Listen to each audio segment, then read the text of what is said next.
Welcome to the Shā Sparks Show, where we talk to business and military leaders on what it means to truly invest in people. I am your host, Shā Sparks, co-founder of the Maker's Machine Inner Circle, where we challenge each other and ignite ideas into real, meaningful change. So, are you ready to dive in and ignite your inspiration from one of the most amazing leaders? Well, then, let's get you fired up. And today, my guest is the amazing Tom. So, welcome to the show, Tom. Oh, glad to be here. Tom, thank you. I got to give a shout out to Julie. Julie Deem, who is actually one of our members in the Maker's Machine, and she said I had to meet you. And a friend of Julie is a friend of mine. So, I'm so glad that she connected us.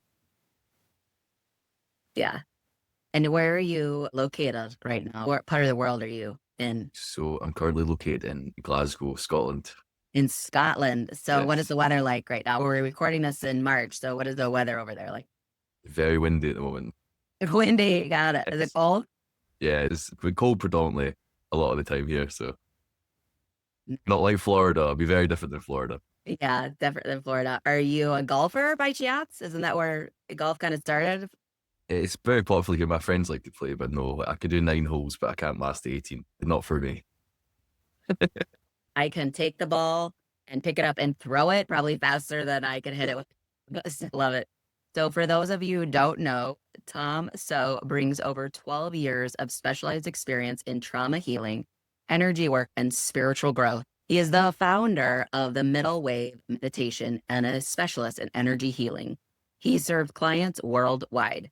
He has dedicated his practice to creating safe, personal, and deeply supportive healing spaces. Rooted in the Buddhist and Hindu wisdom tradition, his work centers on helping people release pain, calm anxiety, and reconnect with our true nature through the middle wave system. Whether he's navigating trauma or seeking deeper spiritual connection, his approach honors both ancient wisdom and lived experience, creating sessions that are healing, dynamic, and inspiring.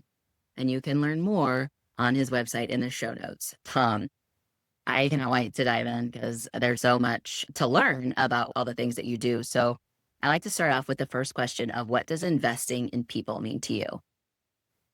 My whole adult life has been spent working with people, especially in residential young people with trauma, residential childcare, and dealing with people from disadvantaged backgrounds who have struggled with adverse experiences growing up, which opened my eyes from a young age, from 19 when I started doing that. What it did was working with these young people, I could see the patterns that were starting to emerge from the different young people that were coming in and seeing the effects of childhood trauma on them going through their adolescence. Mm. Investing in people is so important because for where I am now with my practice and understanding is we are all interconnected. If we look at what's happening in the world at the moment, one tiny shipping route is blocked off, the whole world is affected. Okay. Mm. The weather, it starts raining, you can't avoid being wet. When the wind blows, we can't avoid our hair getting messed up. Everything that we do is completely interconnected. When we do not nurture the young people, the children, the people, the most disadvantaged in our society, there's an old saying, they'll burn down the village to feel its warmth. People crave that connection. They crave that love, that compassion from us and from the community. We need to nurture other because our true essence is oneness. We are all, like people would say, children of God or whatever people believe. Okay. We are all descendants from one. And I am so heartedly, my mission is to bring back a bit more love and compassion and kindness into this world, especially during these dark times. When we discredit others and we become selfish and only look inward, not looking inward as in practice, but like only caring about oneself, this can lead to a whole issue of problems. We can't do anything without connection, communication, without relying upon help from other people. When we want to do this alone, you'll see that your progress really is stunted. I used to think that when I was younger, I could do this alone, just pure drive, push, absolute effort, okay? But you need to ask for help. A lot of men, especially men who are struggling with trauma, and issues, they don't ask for help. Pride, not looking a certain way, fear of showing their emotions, or societal pressures of not allowing themselves to feel or to be okay with feeling, as so many people can probably relate to. Like, when was the last time you seen some guys cry? They bottle everything up so much Mm-hmm. to their own detriment. And now that we're starting to come into an age where men are able to express themselves a little bit more, there's a lot more men's circles happening, a lot more support out there. It's when we look inside and we realize, right, what I've struggled and I felt, everybody else feels like that too. Doesn't matter the color of their skin, doesn't matter where they're from, they feel the exact same as we feel. So when you've suffered, everyone else has suffered too, not just us animals as well. Mm. When we discredit other people's feelings and emotions, we need to invest in others too, because when you invest in others, it lifts the whole planet, the whole vibration of consciousness up. Okay, we need to make this world a better place to live for all of us, especially during these times. So be a little bit kinder. It doesn't matter where you start. It could be a smile to a stranger on the street, they smile back. It could be a little nod saying hello. All these little things, they weave out and it spreads. You say, like, pass it on. You know, like, you do something nice, you do something, and then it spreads. That ripple effect spreads out. Your actions and words are so much more powerful than you can even imagine. So please do something a little bit out of your comfort zone, a little bit kind. Give a little donation. If someone's sitting outside begging outside a shop, ask them if they need anything from the shop. Get them a little something. Don't have to give them money if that's not what you want to do. Get them a little something from the shop. Wish them well. Give them a smile. It might be that little bit of optimism that they need that day. You don't know what is going on for them personally. So a lot in there. But for me, it's just from pure my own suffering, realizing the oneness of our humanity, that we need to bring everybody up with us. We can't leave anybody behind. It's very crucial. Mm. So much to unpack there. First of all, thank you so much for that answer. So, one of the basis when I started this podcast, gosh, many years ago in 2018 now, I just thought about this whole like concept of investing in people. And I came up with this mantra, I guess you'd call it, or this belief that when we invest in ourselves, it naturally overflows on our family, life, and business. But it's when we share the lessons that we've learned from those obstacles that we overcome, that is when that overflows as a ripple effect. And it lights a spark of hope. When that spark is lit, the whole world lights up. I love that you explained it so eloquently. And another thing that comes to mind is the butterfly effect. It's the one thing, and then it keeps growing and growing. And then the next thing you know, the tsunami is going on the other side of the world. A lot of my audience is high achievers, high performers, and they might shy away from this word. Like, I don't know if I want to listen to this, but I'm going to tell you to lean into this because he said something that no one's ever said this. And the word is nurture. And your story, I know that you definitely nurture as a community, as fellow citizens of this planet. How important is nurturing your fellow man? Incredibly important. We could put each other down or keep ending up in endless spirals of war or hatred, an eye for eye, whole world blind, as they say. Mm-hmm. When we come together, when we have that camaraderie, when we're open, when we're vulnerable, which is a word a lot of men don't like to hear, okay? When we're vulnerable, when we open our heart, when we lay it all out, and when we say, I need help, when we go to somebody, that is when things start to change, okay? It's about surrender. I can't do this on my own. I need help. I would like to ask for help. I'm going to be vulnerable. I'm going to go, and it could be if someone's struggling with addiction, going to Alcoholics Anonymous or gambling, drugs, any support group like that. There's loads of men's groups right now that are doing really cool stuff. Men's support groups where they're doing cold water therapy and things like that. In these groups, there's an amazing example of men being able to nurture one another, because we've always been told to battle with one another, who's top dog, all that sort of locker room banter, and then you've got your horrible manosphere, alpha male side of stuff that can become toxic. Yeah. It's about embracing softness, vulnerability, open the heart, be nurturing to your fellow man. We've got more in common than separates us, and we have to find that, grow that spark. Grow the spark. There you go. I love it. my audience knows this, but Tommy, you probably don't. We didn't get to talk to that in the pre-interview, but vulnerability is one of those words that I myself had such a hard time even saying the word. It was so uncomfortable, right? And for me, just listening to what you're saying and everything that I've experienced in my life and my healing journey is when you look at nurturing, it's almost you're doing yourself, you're serving yourself and nurturing by choosing to be vulnerable. It's when you stuff the vulnerability away, whether it's fighting with someone else, maybe it comes out in anger, maybe it's an addiction to something, maybe it's picking up your phone and scrolling for the umpteenth time. That is when the nurturing stops, when we distract ourselves rather than feeling the feeling, right? Oftentimes we think having strength equates to not sharing our feelings, right? What we have found, especially in the last decade, but definitely in the last few years, it's getting more common with the men's circles and things, but it's a bigger strength to say, hey, I need help. It's a bigger strength to say, hey, this is what I'm going through. And I just need to get it off my chest. I just need to vent. I just need to share. Because when we as humans become vulnerable and we share it with someone else, then we give permission to that person to be vulnerable as well. If people aren't even ready to share directly to someone else and it down, get a bit Yeah. of paper and start writing out how you're feeling. Get a note on your phone, go to your notes and start writing out how you're feeling. You're letting that energy move, all that emotion that's stuck through the writing process, you're letting that start to move. You start shifting out of place. Like, that's a great way to start. Just start writing out on your notes how you're feeling, all the stuff that was happening, and really just let it move. Changing your internal physiological state is really important when someone's becoming stagnant or starting to spiral into bouts of depression. It's about helping to change our internal environment. That is key. So yeah, scripting, writing, journaling is a really great place to start if you're not willing straight away to speak to someone else, because you'll find once you start writing out, you're going to have that occur, and then you might go to somebody else, especially for that help.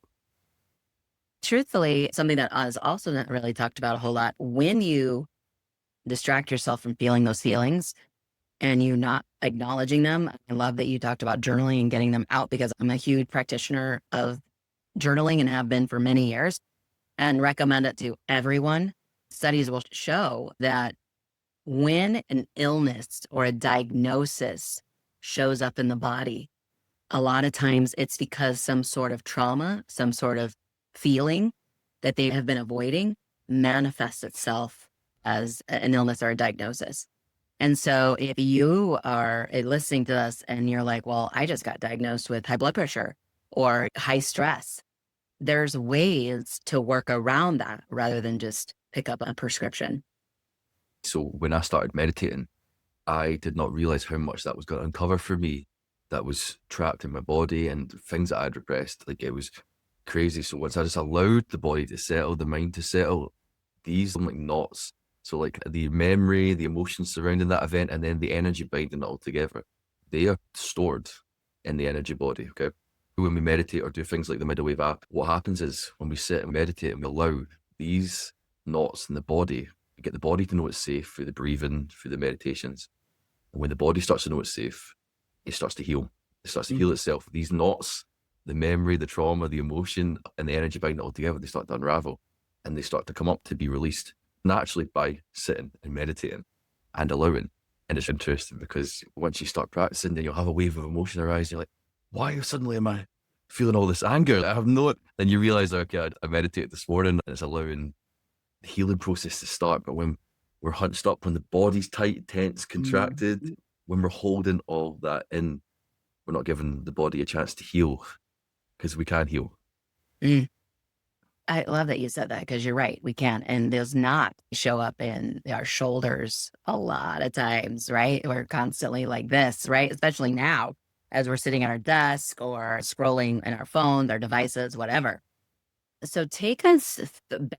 Was there a defining moment? I know you talked about 19 and working with younger kids, but was there a defining moment in your life that you had experienced something and you're like, you know what, I really need to figure out a way to get through this moment to release some of these stuff that's starting to keep score inside my body? As much as I may have seemed happy when I was younger, I was so detached. I felt so unfulfilled. Everything was unsatisfactory. Nothing really gave me true joy. I always felt out of place and something was wrong. Going into my adolescence, later adulthood, when I went to university, I ended up going out partying all the time. I was covering it up, partying, raves, stuff like that. That was hiding all the feelings. I wasn't embracing everything that was going on internally. I was keeping it all in. That was the only thing that was giving me any form of enjoyment. I took that way too far and I overdosed when I was younger at my party. I must have been about 21, 22 around then. Wow. It was just a really unfortunate event that happened. It was just party. I'd been up for a couple of days, not I know. someone gave me something they'd ordered off the internet and I went through to a room and started laying down. It turns out it was opiates. I didn't know what it was. It wasn't an intentional thing. It's a reckless thing that a lot of anyone's listening who is partaking, please make sure that you're testing any substances that you're taking because you do not know what could happen. I was nearly not here by me having something that I didn't know what it was. Luckily, people found me at the party and they managed to phone the services who gave me naloxone, which saved my life, which reverses the effects of an opiate overdose. Mm. No one at the party could understand. They were like, no one's got opiates. Why? How has this even happened? So they didn't realize at the time that that person had unfortunately ordered whatever had opiates in it. So it was just a very unfortunate situation. Yeah. That's how unfulfilled and reckless I was being at that point, that I was disregarding my own existence in this life. Going into later adulthood, I was like, business, money, that's what's going to make me fulfilled. I've done the party. I'm going to go and make loads of money. That's what's going to make me happy. So I went and I worked so hard. I was pushing. Then it was just, I was at breaking point. Nothing could help. It was terrible. I was so low. Even when I had this business that was doing well, everything seemed okay. I was growing this. I was working hard, but nothing was making me feel fulfilled. And I remember lying on my couch one day and I was just like, I can't do this anymore. I can't do this anymore. And I remember putting my hand on my heart and I was the most unspiritual religious person you probably could even ever imagine up until these points. At school in Scotland, like in primary school, they would make you pray. I'd be sitting with my arms closed, my eyes open, no way, not doing it. So militant. It's funny that they had, for Americans, that they had prayer in school. Wow. Yeah, a lot of people say that to me when I bring that up. It's quite uncommon for you guys. Yeah. And a lot of people in the UK aren't very spiritual or religious, which is quite strange. I remember saying, oh, surrender says, I need help. I can't do this anymore. I need help. And I just let go and I surrendered. And from then on, lots of crazy stuff started happening to me. Like what? If anyone isn't aware of Kundalini, there's different forms of the awakening experiences that can occur. And one of them is called the Kundalini awakening, the rising of energy from the root chakra up to the crown. I had no idea what this was or what had happened to me. I was lying on the floor and there was what felt like 1,000-volt energy going up through my central channel. These are terms from Buddhism and Hinduism of the energy systems of the body. Energy flowing up through the center of my body, out the top of my head. There was no me anymore. I was completely gone and it felt like an orgasm times 100. Excuse my language, people. It was absolute bliss. I had no idea what was going on. I was lying there. It was otherworldly. I didn't know what was happening. I remember coming back. I don't know how long that went on for. When I came back, my whole life started to shift. Things were being shown to me. So straight away, stuff was coming up on my phone about Kundalini. And I was like, what even is this? And then a guy called Brent Spirit, he started showing up on my phone all the time. I was like, I don't even know why this guy's showing up. I started listening to stuff. I was like, that is what happened to me. Then it started working on my body. It moves through the different chakra points. It starts resolving anything that's not aligned. It kicked me onto the spiritual path with the strongest kick you could ever imagine. I could not go into public places.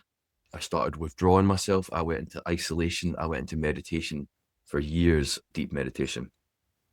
Started learning Buddhism, Hinduism, and then taking these ancient wisdom practices and applying them to my life, into my everyday experience. I was completely transformed. I'm a completely different person now than if you'd met me those 10, 12 years ago. What it was doing, it was kicking me back into action, back into gear to what I'm supposed to be doing. I was so misaligned with my path.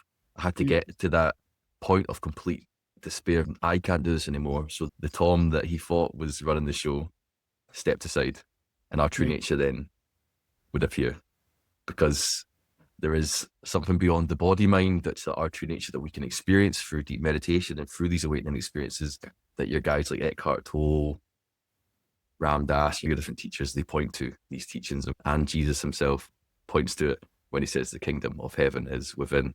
So I have been on a huge journey, massive fireworks, trials, tribulations, moments of absolute despair as well, because what it was doing was, when I was talking about these knots, remember earlier on, Mhm.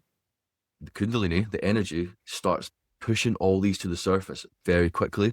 Imagine like you're putting on your washing machine, but like it's 100-degree wash. The fire is burning up all the stuff you haven't resolved. So I was having waves of like the worst anxiety you can imagine. Then it'd be like sadness, anger, and it was just clearing it all from my system. It forces the surface to be released abruptly. Mm. So this was going on for about a decade. There's been periods of intensity, then it levels out, then it intensifies again, then it levels out as you're getting stability. And now I'm at a stage where it's started to level off. I'm starting to teach. I teach meditation, built a meditation app. I'm helping other people with Kundalini awakening experiences. I am doing my own podcast. I've got stuff in the pipeline, and it's coming to fruition where I need to share my story, be vulnerable, and let other guys and women who are struggling know that life can get better. And meditation is absolutely life-changing. Please listen to my words and vouch with my sincerity about how meditation can bring you out of that space. Thank you for sharing your story. I think about how often when we have those intense feelings like we've been talking about, we tend to reach for something else instead of allowing your body to process it, allowing your mind, your heart to process it, your soul to process it. And you were, listening to your story, you were blessed with the bliss. And I say that because you were given intelligent information to know that you're okay when that feeling happened. And there was no reason to stop what was coming next. Right? No, it was like, you've got a job to do now. That's what it was. Yeah. It's like the spirit inside you really kicked into high gear and was like, all right, here we go. Yeah. You mentioned about partying before. So I'm a recovered alcoholic. I've been sober for 25 years, almost 26 years now. I'm only 29. Anyway, it was just thinking about how when we drink or do drugs, it's because we don't want to feel, right? We want to mask those thoughts or those feelings of what is coming up. So the fact that you just really allowed yourself to go through the process, not reach for something else. We talk about the bravery and the courage that you had. It was unbelievable. Number one, hearing the story, but also just really maintaining that you were now the teacher, right? When the student is ready, the teacher appears. And when the teacher is ready, the student appears. Yeah. For me, that experience is the most difficult thing that I've ever had to endure, still have to endure, but the most life-changing moment that I can never thank the universe enough for allowing me to experience what I experience now. I can't thank enough the people that came into my life to support me, the people that start showing up to support you through that. I've got a couple of people, Gareth Dignam, Luciano Mello, different guys, incredible beings who really supported me in my journey, who showed up at the right time, and their knowledge allowed me to understand, their insight allowed me to relate to my experience and go, okay, I'm safe. No matter how hard this is, I'm safe. There is a bit of bravery, and you need to surrender this. You can't not surrender to it. The you has to get out of the way. Tom has to let go. Tom has to realize that he's not in control. There's a bigger intelligence that is creating all of this, keeping all this together, keeping all this flowing, that we need to go, right, you run the show, I'm here. I think having that attitude is key. My issue was I wasn't feeling anything. So when I was looking for substances, Yeah. I think I just shut my heart off at some point. I think I just closed my heart off when I was younger. Yeah. I was very sensitive. I would pick up on spirit and have domestic stuff going on when I was very young. Mm. I blocked it off because I was so scared. I didn't know what was going on. Like, so scared. I was just blocking it all off. I didn't want to feel anything. It probably did block my heart off at some point. And then I just wasn't feeling anything. So me reaching for substances was, I just want to feel good for a bit of time. Just didn't ever feel good. Didn't feel hardly anything. Just Wow. felt kind of empty. So that was for me why I used to reach for substances, and what I was using it for was I was completely reckless. You kind of think you're invincible at the ages of like 19, 20 and all that. You think you're not thinking about your safety. You're not in that mindset. So if people are listening to you that age, please be careful of what you're doing, because you don't know what could be in whatever you're taking, or you take too much, or your body on that day.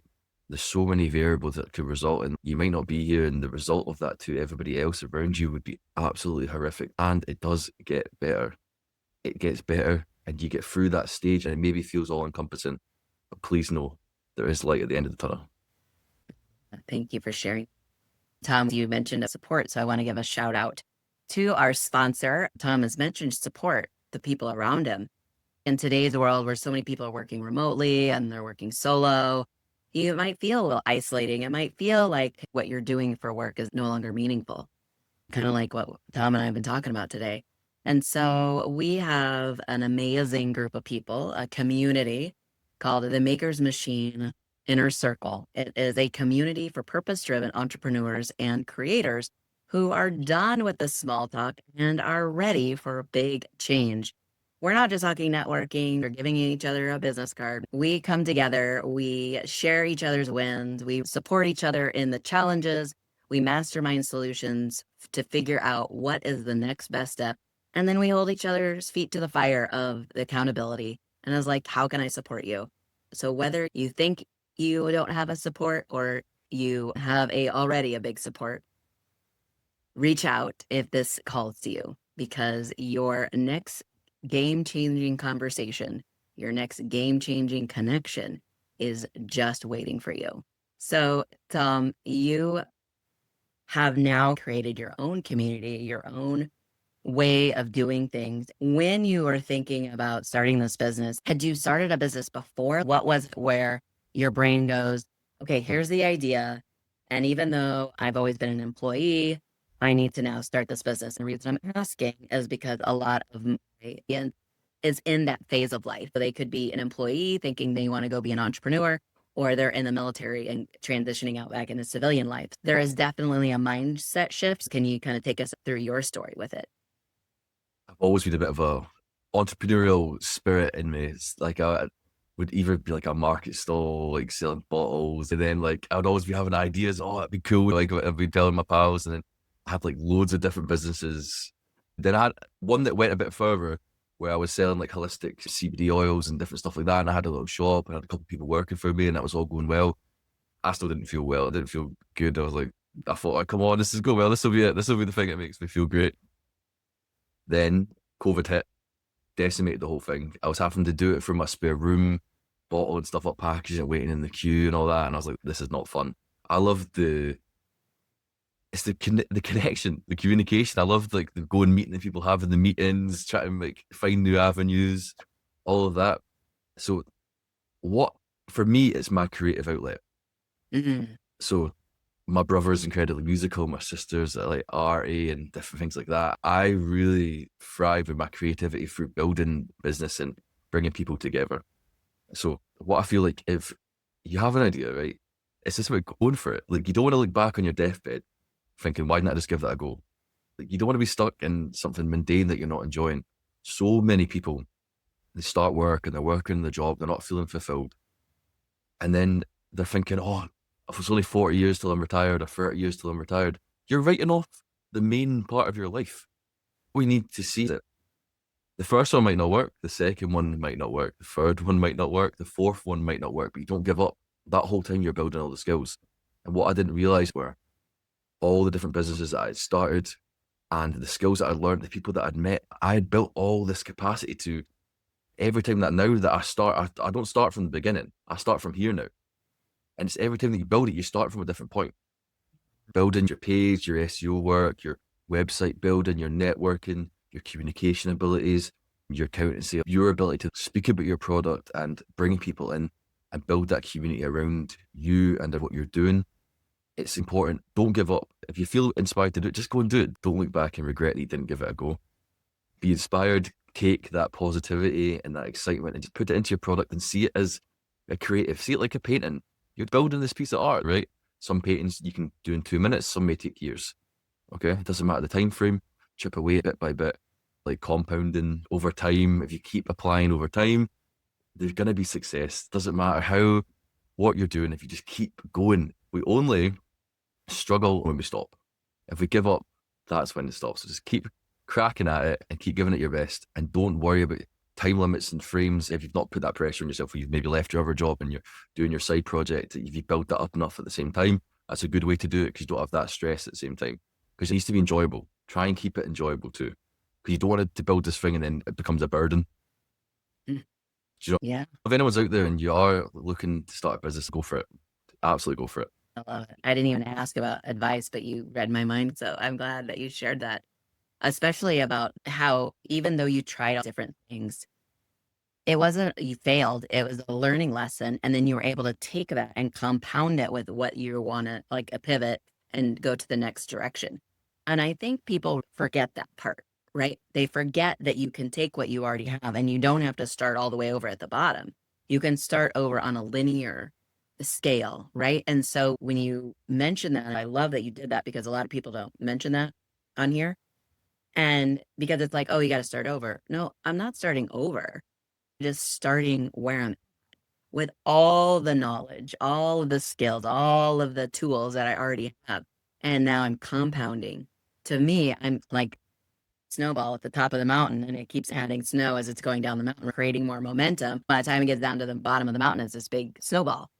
And we forget that that's what we're doing every time we learn something, time we try something.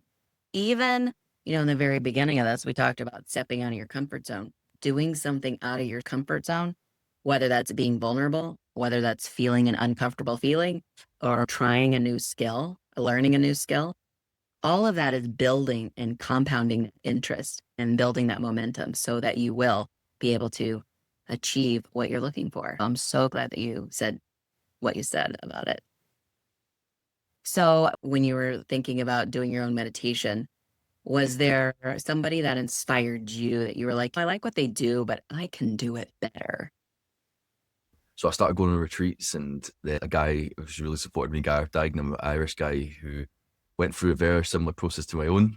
He's much more ahead in the process than me, and he was a great inspiration to me. And I seen what he was doing. Our backgrounds were quite similar in regards to our business entrepreneurship. But he was an ex-businessman as well, and he had a Kundalini awakening experience too. All the stuff started unfolding, and I started watching his videos, went on his retreats, seen what he was building, seen what he was doing, and I was like, I would love to do that in the UK.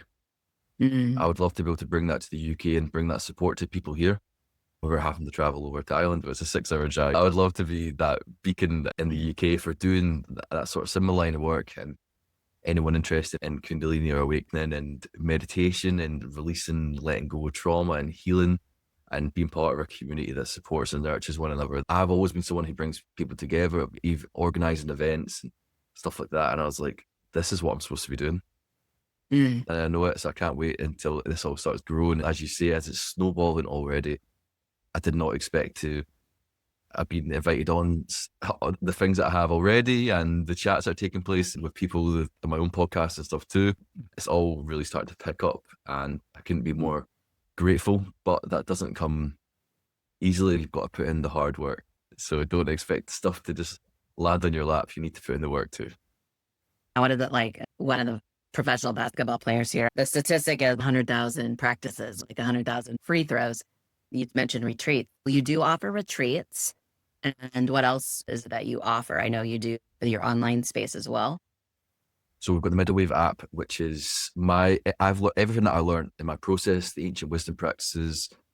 And what I've done is it's like guided meditations alongside quizzes, like little knowledge quizzes, teaching videos from me.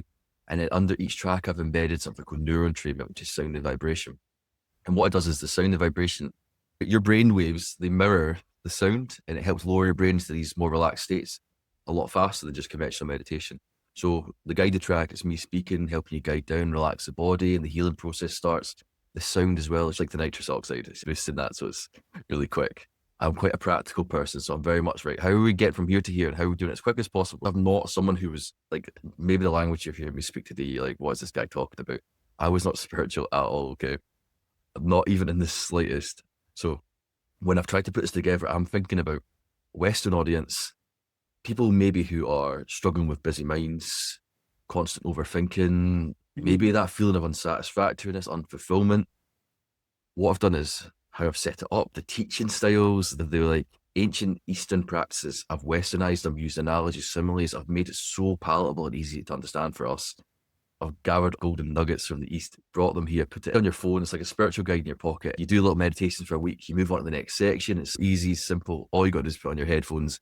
I was like, what if that had happened to me again and something had landed in my lap? This is what I would want it to have landed in my lap. And I was like, that's what I'm going to make. Perfect. I love that they are short too, by the way, because I was listening to them this past week and I was like, well, look at this. This fits into my day. It's not like, oh, I got to take an hour out to meditate every day. So this is fantastic. I loved it. Love how you've have it set up. Yeah, I wanted to make it start so that you're not coming in and then you're going to give up after a day or two. Meditating for an hour is extremely difficult when you first start. So it starts with 5 minutes and it just builds. It builds so gradually. The next thing you know, you're going to be sitting there for half an hour. You're going to be like, I did not know I was capable of this. Your mind's going to quiet down. Then the healing process starts to occur and a natural peace, contentment, and joy starts to arise within your internal being that doesn't rely upon external circumstances. That's what they talk about. That equanimity starts to arise in our life. We're not reaching for the endless scrolling, the endless eating. We feel that contentment and joy all the time when we change our internal state, and this helps change your internal state. Yes, internal state. Oh, that's a Tony Robbins thing in lately. So yeah. So time is flying by. I just have a few more questions. So with all the things that you've done and that you're continuing to do, what would you want to be remembered for? What would be your legacy? I want to help as many people as I can, and I want to get them meditating. My goal is to get people meditating, get them meditating, get them to understand meditation, and get people feeling better and bringing a bit more joy, peace, and contentment into this world. So I want to be remembered for getting bums on cushions, meditating. Tom, you are living that right now. I don't know if you know how important your work is already, with the help that you're offering people, the beauty in the vulnerability, the beauty of the calm, the stillness. You are offering such much more than just help to people right now. So thank you. You are already being a legacy right now. Thank you. I appreciate that. Yeah. Where can people get connected to you? Your social media, website, the map? Yeah, if people want to get me on Instagram, and all my socials are Awakened Energy or Awakened Energy Healing. The site is Awakened Energy Healing. The Middlewave app is on there, with all your stuff you can find. All the information will be below in the description.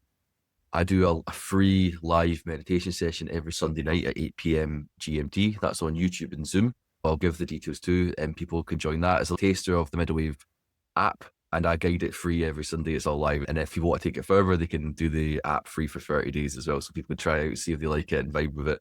And most people really seem to enjoy it and continue on after they start. So yeah, lots of ways to get involved. And thank you so much for having me today speaking. I really enjoyed our connection and communication. I'd love to speak again at some point too. Yeah, definitely. I would love to be on yours as well. I'd love to interview you. Let's do it. Tom, thank you so much for being here. Before you go, what phrase, scripture, or mantra are you living by right?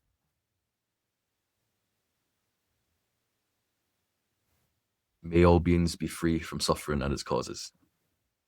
Ooh. May all beings be free from suffering and its causes. May all beings be free from suffering and their causes. And its causes. Awesome. Thank you, Tom, for being here. Thank you so much. Thank you for joining us on the Shā Sparks Show. If Tom's wisdom lit a spark in you, please share this episode with just one person. Just one. That's it. Because meaningful change starts with just one conversation. If you're ready to ignite your own ideas into action, then join us at the Makers Machine Inner Circle. Head over to theshasparkshow.com and email the word makers, and you will get a special invitation to our next Inner Circle. Here we are, guys. Until next time, keep investing in people and let's get fired up.